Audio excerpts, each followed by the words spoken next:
Mm, mm, mm, mm. How you doing, Keish?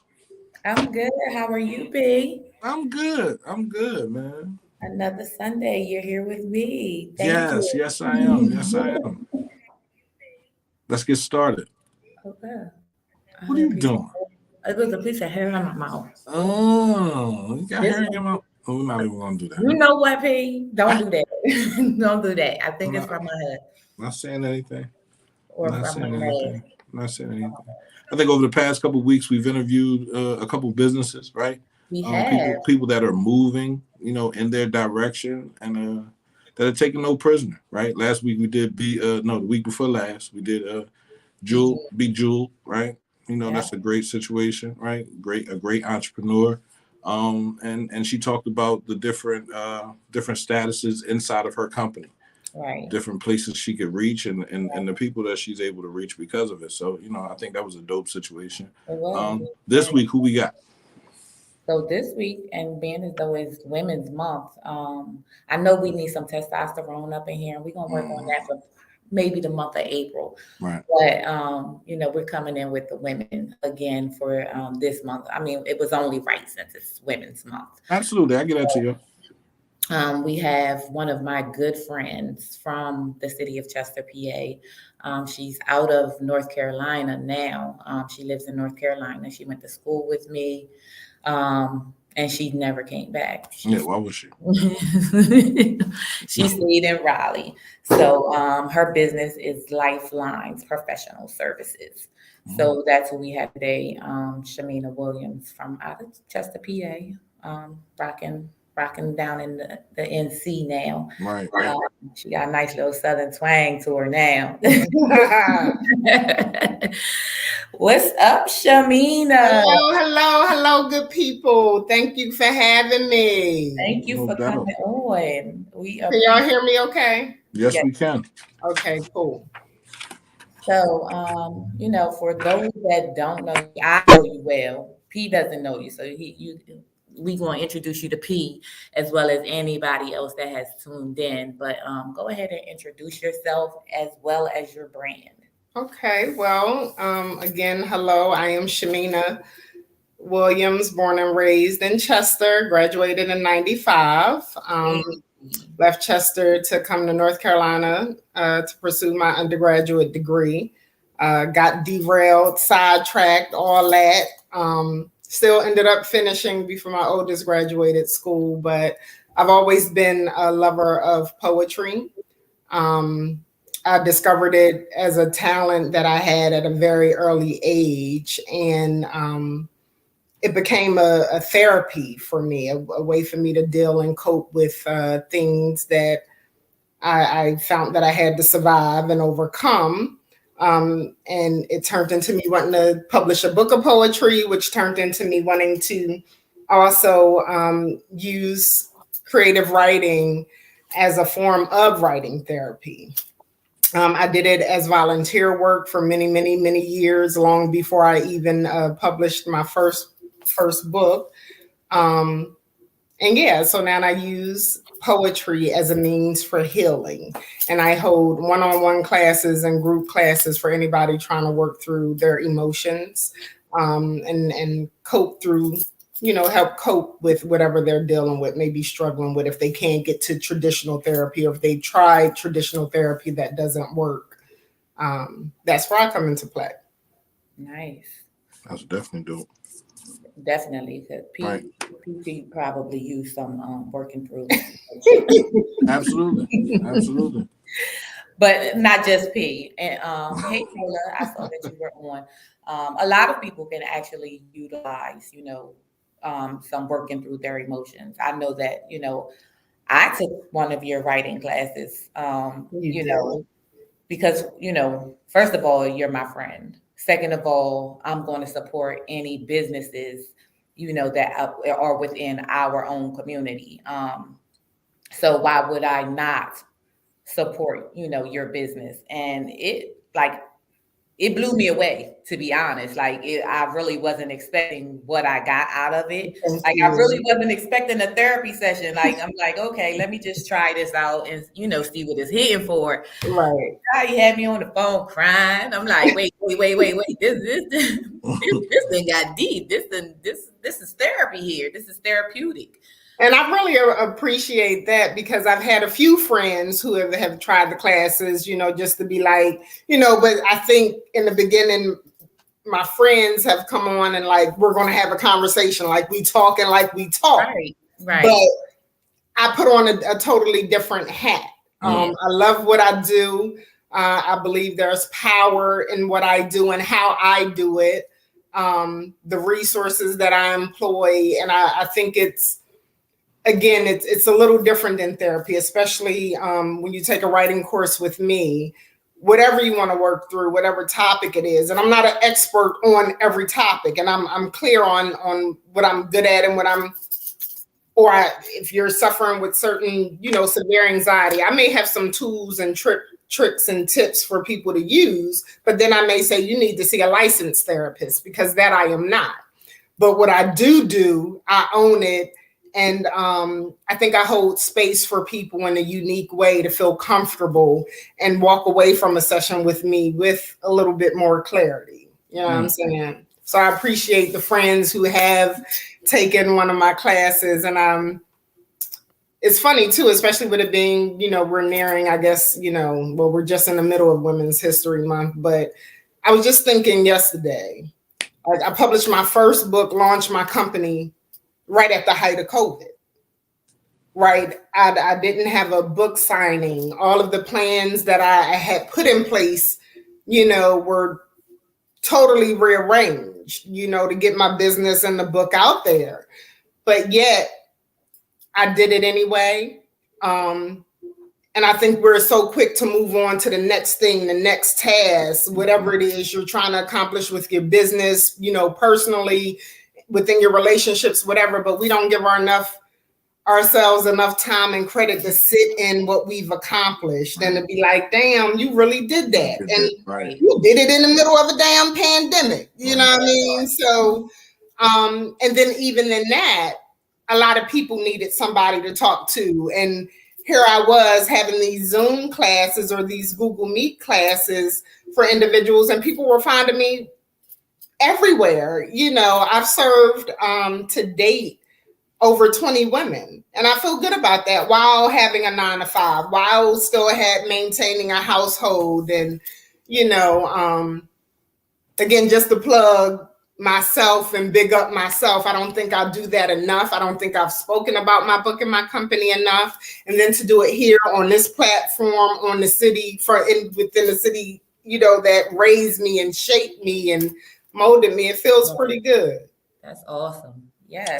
So if, let's just say I wanted to partake in your company and the services that you provide, right? How much is a sit down with you, right? And how do we move forward into that? Well, on my website, which is Lifelines professionalservices.com, you can submit a contact form. I'll get that email. You tell me what you want to talk about. I tell you, we work out a schedule, and I send you a Google Meet. We have a meeting. All you need is a pen and pad, a quiet space to work. And we go to work with whatever you want to hash out and deal with. And like I said, there are some certain tools, certain cards and readings that I pull into my sessions. Unlike traditional therapy, I send again a recap of what we talked about. You might have a homework question or 2 or 3 in there for you to work through the rest of your week, the rest of your month, what have you. But you find me through Instagram, Twitter, Facebook. Did Uncle P drop off? Don't pay him no mind. Oh, okay. He's on his own thing back there. But yeah, you but he can hear you. Yes, you can find me on all social media platforms. On Instagram, I'm Lifelines Pro Serve LLC. I'm Lifelines Professional Services on Facebook. But yeah. So are your first, like, is it like an initial class before there's a fee, or is there a fee for that initial class? So the fees, my first year plus in business, I was doing my first session free. But that has changed. So there's no longer a free session. I ask folks to commit to 5 sessions, which could be taken weekly, bi-weekly, or even monthly, whatever fits your schedule. And I say 5 weeks because it really takes you a good bit of time to work through any issue you're working through. But it's about the amount of time you want to invest and put in it. So right now, my individual sessions are $20 per session, which will probably go up by the end of the year. Yesterday's price is not today's price. And I do some sliding scale fees. So there are still moments that I may, offer up an initial free session. But my first year and a half in business, I offered my first session free. I've done some group sessions for free. So, but I always want to make my services affordable. I hope to one day soon even incorporate a nonprofit component to what I do. I have some big things in lines for Lifelines, not just the writing services, but it's really about connection and reaching hurting people and people who going through some stuff and to know you can come out on the other side, but it's up to whether or not you want to come out on the other side and how do you want to come out on the other side. Right. So you've been writing pretty much all of your life. Since elementary school. Since you were a little girl. Yes. So at what point did you want to take this, or what made you say, I need to make this a business, and I want to write a book, or I want to be a brand at this point?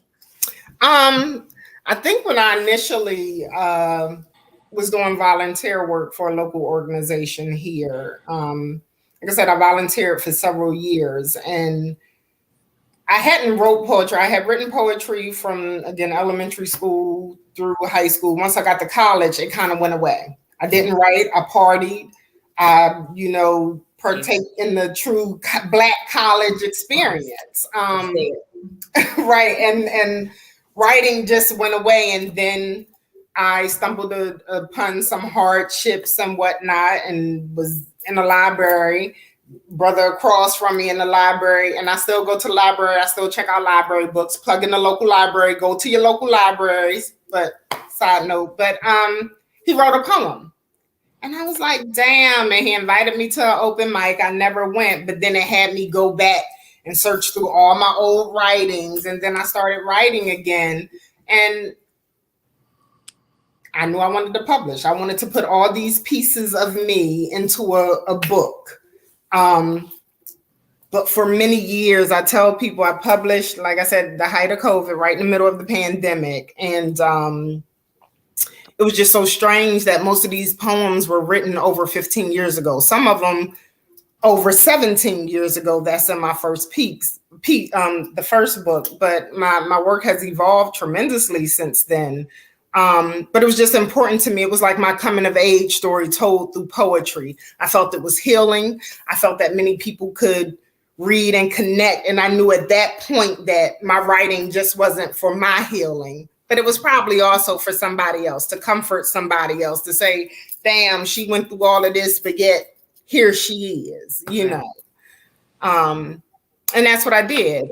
Once I started the volunteer work, after a few years, I was like, gosh, with one of these groups, I would love to see what a creative writing class would do for some of these women. I was volunteering with women who had been sexually assaulted and victims of domestic violence. So I wrote up my first letter. I pulled this letter out last year, had my actual pitch to an organization or company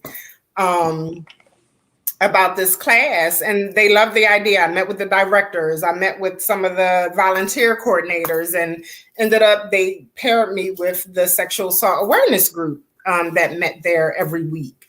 And they would do 6-week sessions, have 2 weeks off. And after doing that for a few years, I'm like, I think I could, this is something I would do full time. I like helping people. I like holding space for people where you're not being judged or looked at sideways like you shit don't stink. Can we cuss here? I don't know. My mouth might be bad sometimes, but this is a platform for our own. Okay, all right. So, but it's just so often you can go through life and people will turn their nose up at you or look at you like you less than because you either don't have a degree or you don't have a home or and I wanted to be able to meet with people and be like, any walk of life, you can go through shit and you can survive shit and come through shit and still be all right and do all right in this world, this thing called life. Because we all doing life together. We all headed in the same direction. We just don't know which day our number going to be called. So you ain't no better than me. I ain't no better than you. We can get together, collaborate, grow. And I just, it's a heart thing for me. It's truly a calling that's bigger than me. And I know that, but it took me some years to know that because I'll be 45 soon. And I didn't know this in my teens, didn't know it in my 20s. I was still going through shit, and now shit is coming together. Everything is starting to align and you go with the ebbs and flows of life. But there are people who get stuck and feel like there is no out or they don't have a way, but there's always a way. It's always will. And sometimes you just need a kind heart that'll help you see that. You know what I mean? If you don't have people in your family or friends or, I think that was a very long-winded answer. It was an answer that answered several different questions that we had, right? Like literally, and I love those kinds of answers, right? Off the list. Right. But I want you to explain like who is your ideal client, right? A person that that you fantasize about working with and helping, right? And will help you understand, what you can do as a person in this business. My ideal client is someone who feels that they're broken, who feels that they have no other resource, who feels like they've not been heard or they've tried traditional therapy or they've survived sexual assault or domestic violence and have never talked about it. And I am that person you can talk about those things with and work through those things. That's my ideal client. Anybody who's ready to put some of their broken pieces back together. Right. People who know it's time for them to deal with their stuff, but they ain't dealt with it. And it's spilling over into every area of their life. And they're starting to realize, I need to do something about this. Those are my ideal clients. Awesome. So, as far as like putting all of your poetry into a book, like what did that process look like? Like, what is the publishing process? What does that look like? Like, if I wanted to take some of my stuff and say, okay, I want to write a book about, I guess, my life or what I've been through. Like, what does that look like? Like, how long does that even take? Is it a tedious process? It can be tedious. For some people, writing comes easy. Poetry comes easy to me. But there were some poems that really were flat or really lacked substance, or even some that I can look in this book now and be like, oh, I should change that or take that out.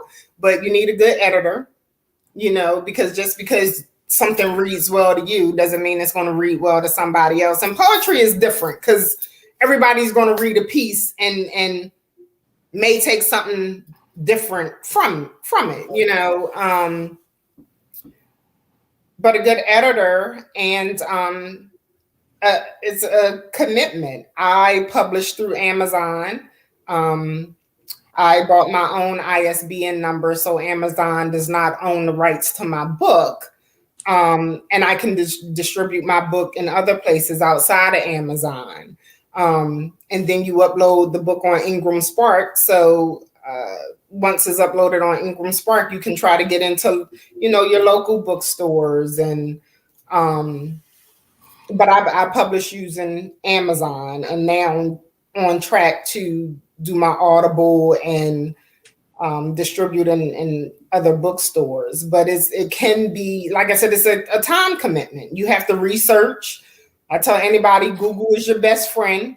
The library is your best friend. Networking is your best friend. Getting involved, following people who have published or people who help other people publish. But I would say the biggest thing is doing your research. And again, owning your ISBN number, owning the rights to your book. But yeah. Is that an expensive process? Like, no, the editing, depending on, finding a good editor is time consuming, but there's so many different resources out here now. But publishing with Amazon is free. You're uploading your files. You're doing all the work. gotcha. Me getting my cover made, Amazon has a place where you can create your own cover or whatever. But I created my cover. I went to an artist. I wanted a specific thing.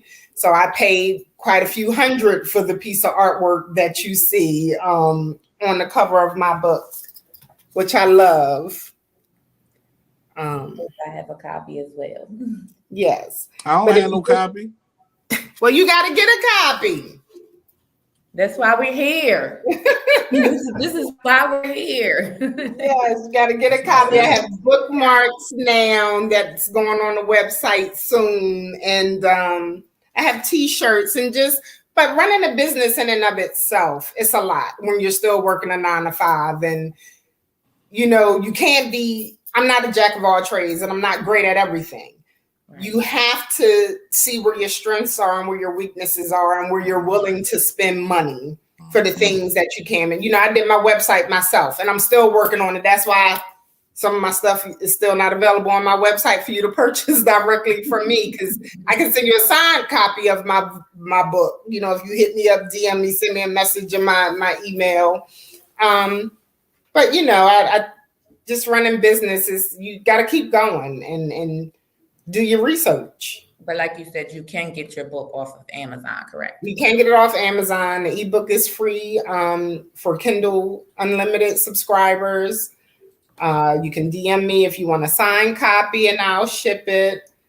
But Amazon is free. Okay. But you pay money in your editing. You pay money for your book cover if you choose not to use their design. When you upload to Ingram Spark or buying your ISBN, if you're a book publisher, if you want to publish a book, only buy your ISBN numbers from Bowker. That's the only one that's read nationally where they can, catalog your book. A lot of people do stuff without owning an ISBN or without doing their research and then realize they don't own their book or they can't make it, mass distributed because they miss certain marks, so you just got to do your research. But it's to upload a manuscript to Amazon, it's free.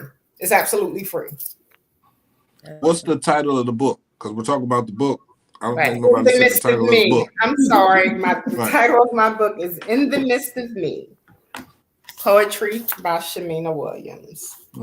That's awesome. I've always wanted to write poetry. Some people say I'm poetic, but I don't believe it. I think I just talk. Have you ever written?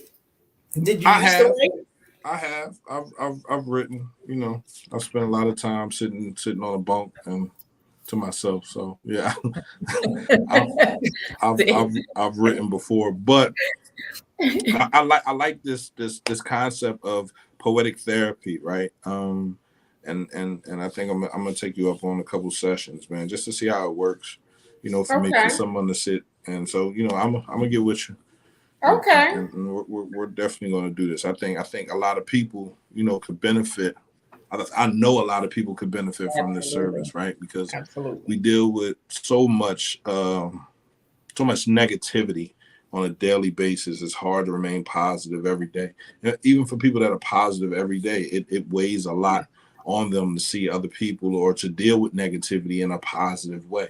It's Right. hard to embrace a negative person, right? So, and you end up hurting yourself, right? You know, you try to help people, you try to make sure they understand where they're going in life or how you see them getting there, and it's their life as well. So they still have to be in on that. So, you know, I think this is very important. So yeah, I'm definitely. And I think for those hard feelings, those hard moments, you know, even like you said, the most positive person, you have a bad day. It's stuff going on within your family. It's stuff going on with at work. It's stuff going on with your kids. And we compartmentalize so often that we never get back to what's the root of why I'm so mad all the damn time, why I can get upset, or what's the root of me overeating? Why am I eating so damn much? Because you ain't dealing with something. Why I ain't, you know, cleaned my house in 5 months? Like we stuff so much. Mm-hmm. And it's just amazing what an hour a day with somebody who, the biggest thing with writing therapy is that it provides a person to be,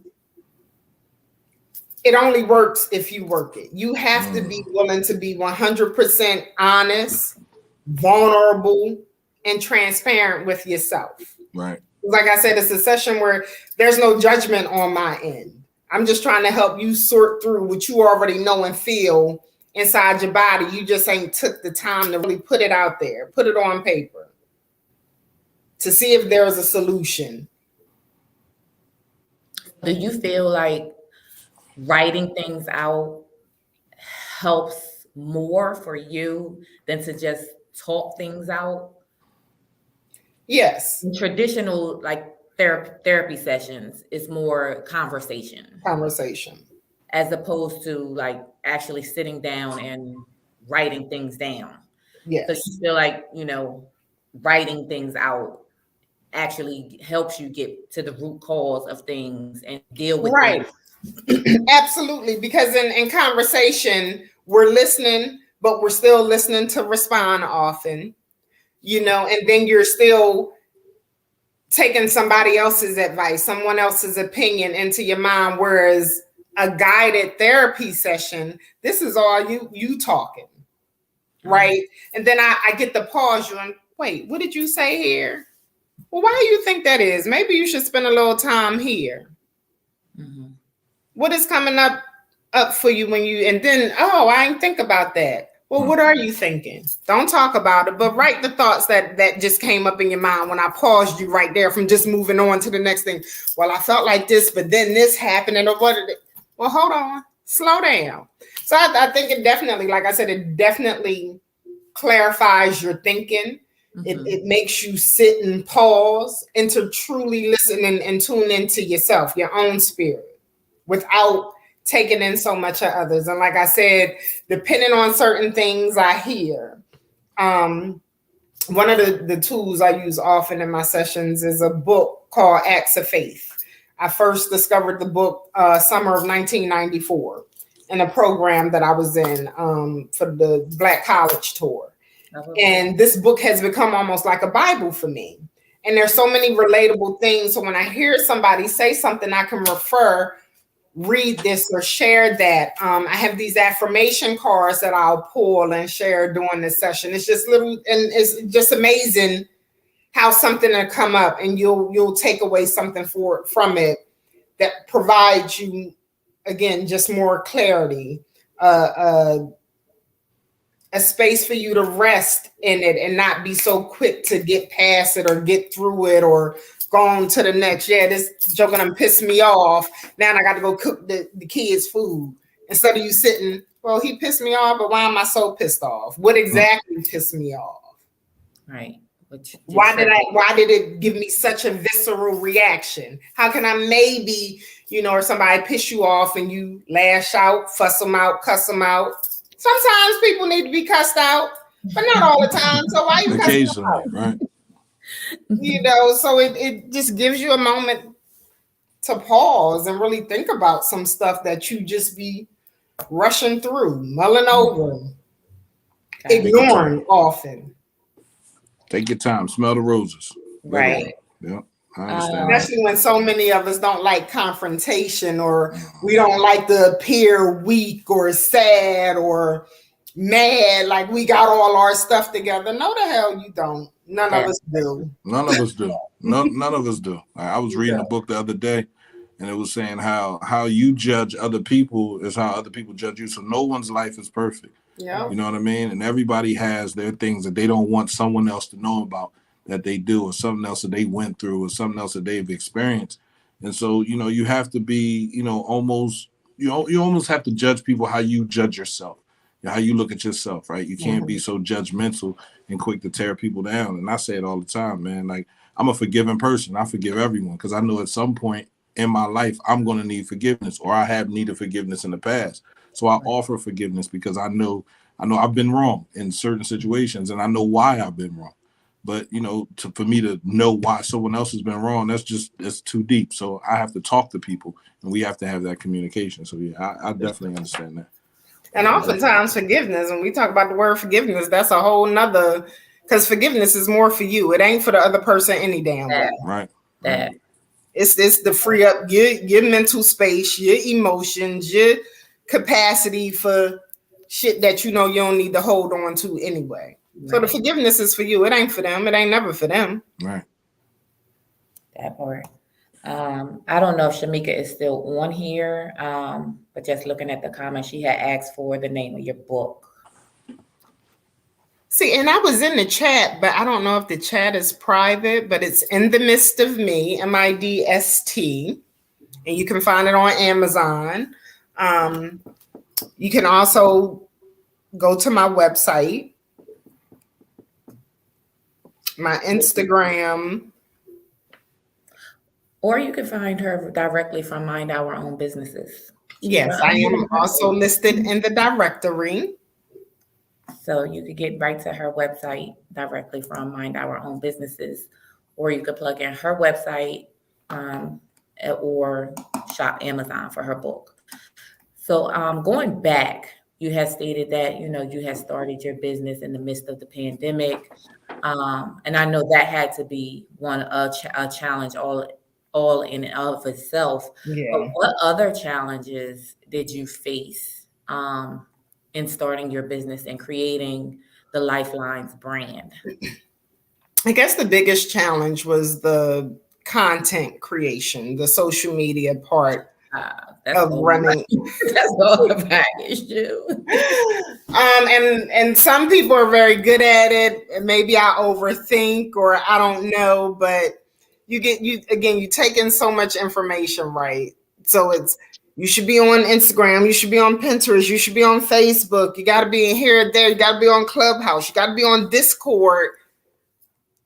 I still work a 9-to-5 because Lifelines is not yet sustaining my household, but it's the content creation, wanting to post. I was a passive user of all social media. Right. Sometimes I would post, sometimes I would comment on somebody's stuff, but mainly I'm just scrolling. Becoming a business owner and having to switch my mindset, having to really think about the content that I was uploading, whether it was informative, trying to find that balance of reaching people who have been affected by sexual assault or domestic violence, or telling people about myself, what I did or where I came from, just trying to find that balance and create the content to tell that story. That's still my struggle. The other struggle was networking. I had planned on doing information sessions at the libraries and everything was shut down, so I couldn't do that. So I still had to find a way to get the word out through social media. But that was the biggest challenge is being present on social media, pushing out content, interacting with people just to continue to grow the account. Okay. That's my struggle as well.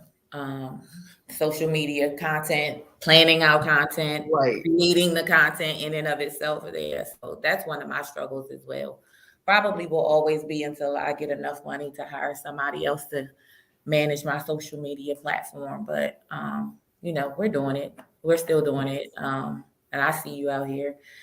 I hear you talk a lot about sexual abuse and domestic violence. Is that like your primary target audience, or does it vary? And why is sexual abuse and domestic violence so, like, is it personal, and why is it personal for you?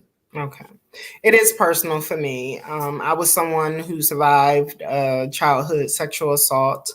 And I was also someone who dealt with domestic violence issues. So my writing, the poetry, was birthed out of my experiences with my sexual traumas.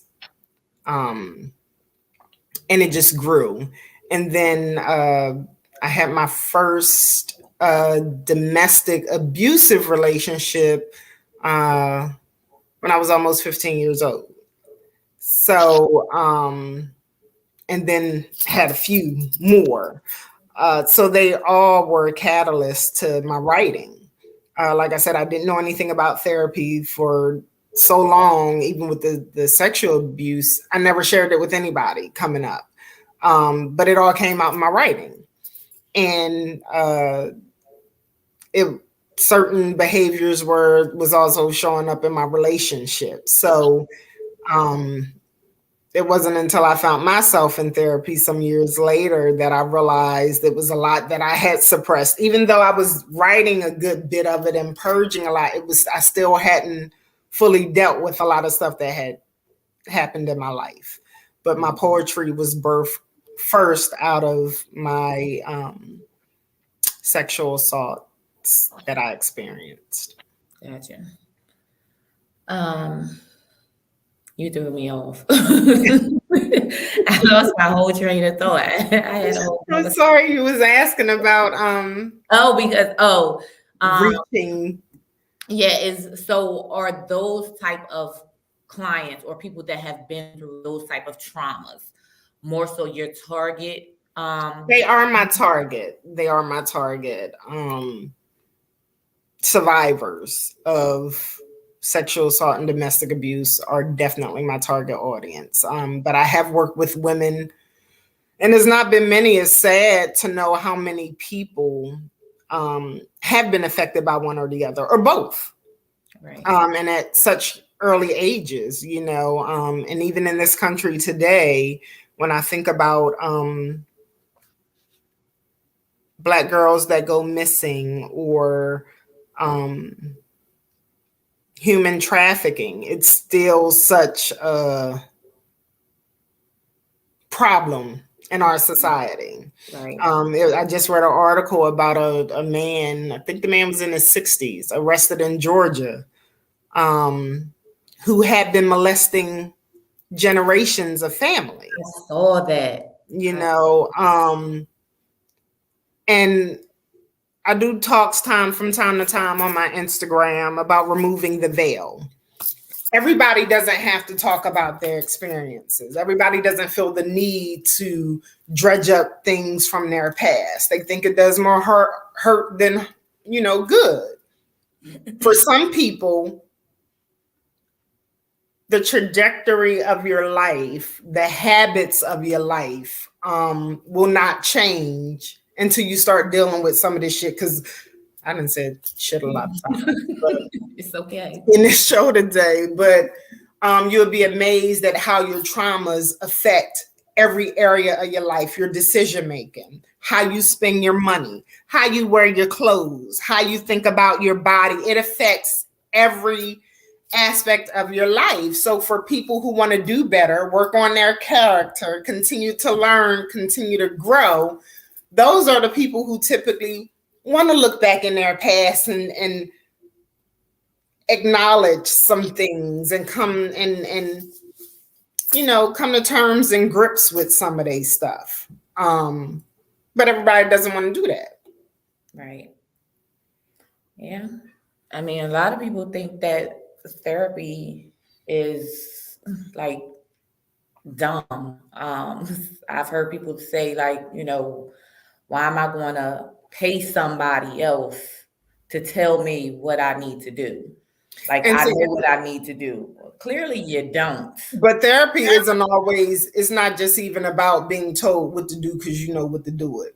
Right. There are some therapists who specialize in certain things, PTSD, for example, anxiety disorders, personality disorders, like, and therapy is really like, you shouldn't have to be in therapy for 5 years with one therapist working through the same thing, right? You go to therapy to work out some stuff and do better and employ some tools that's going to help you along the way. So even if you come back to me, like, I've had some reoccurring clients, but they ain't came back to me for the same thing. Same thing. Right. You know, so, and it takes time to find a good therapist. And now there are so many resources out there for people of color to find that, because it's been such a taboo, especially in our community. You don't go talk to nobody. What goes on in this house stays in this house. And we all grew up. And I think about, even when I think about the show Snowfall, aside from being traumatized, from being molested and raped all before I turned 18 years old or even 16 years old, you know, I look at the movie Snowfall. Coming up where we grew up, you know, people in your family who was on heroin, who was on crack, you know, having a cousin. I have a piece that I had written in first person about HIV in my in the midst of me. And then people thought, oh wow, does she have HIV or whatever? And I revised it, part of the poem or whatever, but I still wrote it in first person because I lost family members to AIDS back in the 80s, you know, but again, it wasn't talked about. So I've lost friends to gun violence. I've been in situations where I had to duck from bullets, or these are all traumatic experiences. They're all traumatic shit that we normalize, that we never talked about, that we just pushed through, got through. You going to school and the homeboy you came up with just got shot dead. Right. You know, so it's all of that. I don't even know where I was going with that, but I'm looking at Snowfall. I'm like, those experiences, just, you know, the MOVE bombing. Right. I remember when we had a few MOVE members in Chester. They weren't just in Philly. Some of them lived in Chester. They didn't just live on that block in that compound. And my dad, you know, having certain memories that was like, you know, he was like, oh yeah, they're a little different. They this or that. Then you hearing on the news that they done bombed the whole city block. How the fuck you get away with bombing a city block of people? Right. Of people. Right. Black people though. Right. And you 9 years old and you seeing this and you got so many questions that your parents can't even answer, but those are traumatic experiences. They are. You know, surviving seeing a family member stealing from another family member because his habit got him hooked. Right. You know. The gun violence. I think about the gun violence today, but we still had so much gun violence when we was coming up. Mm-hmm. But who talks about it? Nobody. Who really talks about it? Right. And then what do you do about it? And you talk about it. You should talk about it. Like literally. Like you should really talk about it. I feel like everything has an owner's manual except for us. Right. It's like we're creating it ourselves. and we create more children and we don't give them the proper owner's manual. And they go through things and they have problems and they don't know how to deal with it, right? You know, and I don't want to judge anybody for anything that they go through, right? But I say if you don't talk about your problems, it's only right if it passes down to your next generation, to your children. And to them and to those. And so if our grandparents never talked about their traumas and my mother never talked about her trauma, and then when I have a trauma and I'm like, oh, I need to talk to somebody, they looking at me like, what you talking about for? No, because everything that you've dealt with has affected me, and now I'm dealing with my own traumas out here in the street. So I need help. I need to talk to somebody. This station is here because I went to a therapist.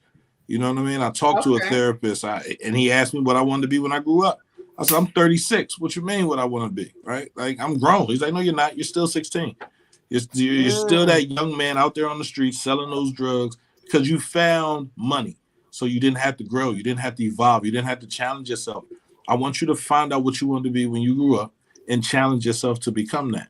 And that's why this station is here, right? Okay. Because I want to be a broadcast journalist. So, you know, That's I gotta get the work done. You know what I mean? And because of that, there are so many people that have gone to therapy in my family because they've seen what I've done, right? And now they're doing something different, right? You know, my friends, my homies, like my sister, like everybody's going to therapy, and it's like, yo, that we should have been did this. Right. You know, Right. I should have did it when I was younger. Why wait so long, right? But Right. it's not about when you do it; it's the fact that you do it at all, right? Yeah. It's the fact that you're giving yourself to understand yourself. You know what Absolutely. I mean? And I definitely commend you for this. I think this is awesome, man. And anything that's therapeutic for me helps me deal with whatever I got to deal with without yelling and fussing and fighting and screaming and hollering and taking my pain out on the next person. I think it's good. So I'll definitely be hitting you up. Okay. Absolutely. Well, thank you. That's what this platform is all about. The exposure, letting people know what you do. There are resources out here for us, not just for, you know, starting a business, but to get therapy. We have people right here in our own communities that can help us through some of the issues and some of the things that we face on a day-to-day basis. So that's what this whole platform is for, so that people know who we are out here. Like we're not just, you know, I'm not who I was yesterday. I'm a brand now. And I provide a service, and I know a whole bunch of other people that are providing products and services out here that a lot of people need to know about, like, because not a lot of people knew that this is the platform that you have, that, you know, you have these Writing to Heal classes, nor that you even published a book. So that's why we're here, to let the people know, not just on social media, but in another form or platform, to let, you know, everybody know that we're out here and we have resources out here for whatever we need. Whatever we need. There's somebody Black that does all of that. And there's a great foundation, if just talking about therapy and trauma, whatever, even great grief counselors from the city. Etna Weathers Bale, you know, she does has counseling services, and she also does a lot with grief, which I think we don't talk about enough in our community, and the different types of grief, because you're not just grieving loss of people, you know, a lot of times. But I'm thankful for this platform. But there's this wonderful organization called the Loveland Foundation. It helps you find people of color therapists that are, you know, for us, and they also give funding. Like they'll fund, you know, 5 sessions if you're tight on money or you don't think you have the money, because that's another thing. So many people think they don't have the money for therapy. But there's all sorts of foundations and things out here. But Loveland is a Black organization who raises money so that people of color can get therapy, get the help that they need. Okay, we had a question in the chat from Cola. She said, can you talk about the joy it brings you to assist the people that you help? What does it mean to you? Oh, wow. Oftentimes when you believe you've been called to help other people, it amazes me, it humbles me every single time that when I work with a client, not only do they take away something from the session, but I still take away something new from every session. Mm-hmm. And I think it's just the joy in knowing that you're not only helping somebody, but they're helping you too. Right. It's that complete circle, that yin and yang. And I think in our current society, with technology being what it is, we don't connect with each other in the way that we used to. That part. And the connection for me, especially in lieu of COVID and people not getting out and being around people, not wanting to go sit in a therapist's office, to be able to hold space with people genuinely just through a computer, I just can't describe the feeling. It's really indescribable when someone comes away from you and sends you a unexpected note. I can read something that one of my clients, a recurring client, said to me. Leave me tips and everything, things that I just don't even expect. And then I pour it right back. It goes right back into my company. I call what I do soul work because it really feeds my soul in a way, like I said, I cannot describe it. But to help another person who feels that they ain't smiled or told you something that they ain't told nobody in 30 years, that's a huge responsibility. And then for you to hold that in grace and in humility, that feeling of, again, a space that's judgment free, it gives me immense joy and pleasure, and it just fills my way and fills my soul in a way. I know I'm called to do soul work. And I'm not just working on the souls of others, but they're also enhancing my soul and spirit in my work while I do my work. Awesome. So before we wrap up, just wanted to ask if there were any other questions that we can answer in the chat. Are you able to put my website? It's lifelines.llc.com. If you go to my website, all my social media links will be there. My contact form. You can purchase the book through my website because it'll link you directly to Amazon. I already put it up. Oh, okay. Thank you. Great. Thank you. No problem. That's what you're here for. That's what you're here for. So what's next for? Don't be looking at me. What's next? I'm working on my second book.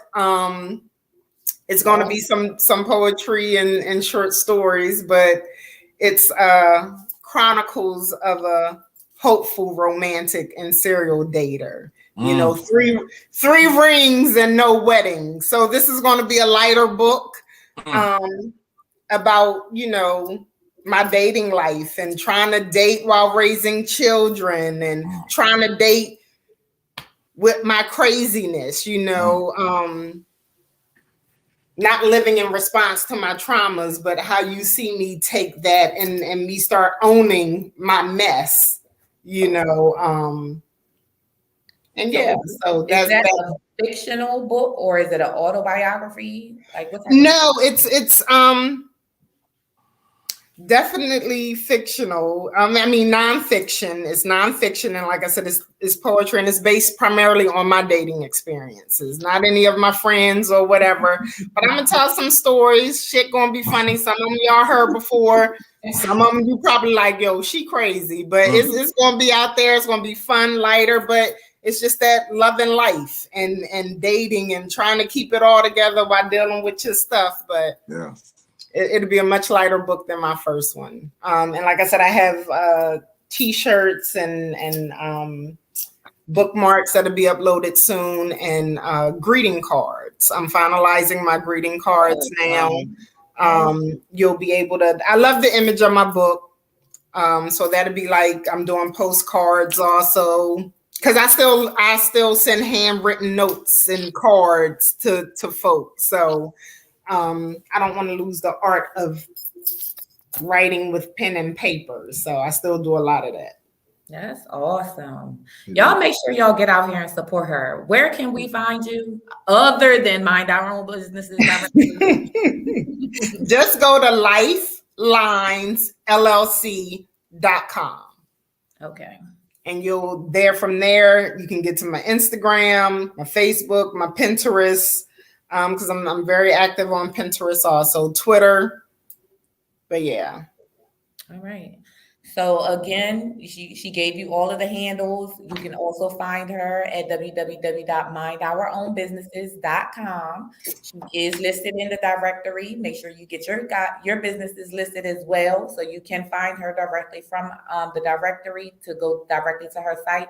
But make sure y'all support her out here. Like she just told y'all that she got a book already out. In the Midst of Me. Indeed. It's on Amazon. You can also shop directly from her. She got the bookmarks and t-shirts.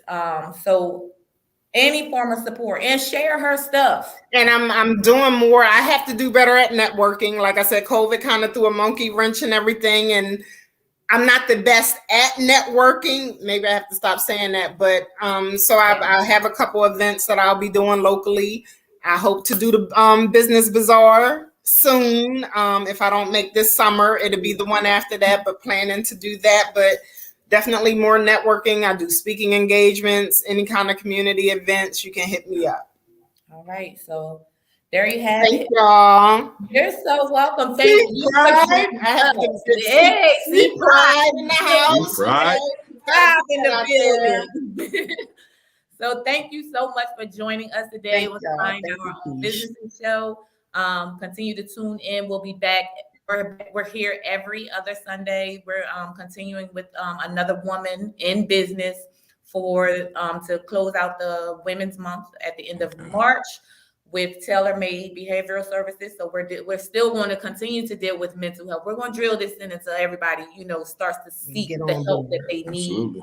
Absolutely. To be prosperous out here, to be healthy out here, to be free out here. Yes, the freedom. Yes. So we'll be back in 2 weeks.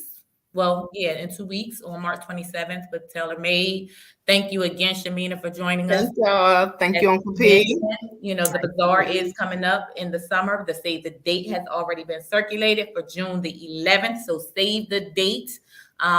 Registration details is coming out soon. So come on and get on board. Let's continue to support one another. Mm-hmm. That's the whole goal of all of this, so that we can all continue to come together and support with everybody. And work with one another, big up one another, cheer for one another. If we ain't gonna do it, who is? Nobody. That part. Nobody. So again, we thank everyone that has tuned in, all the questions we've had. Thank you all. And thank you again, Shamina, for joining us. We appreciate you coming on all the way from North Carolina. Yes, thank you. All right, y'all be good. Be good. All right. Peace. Peace.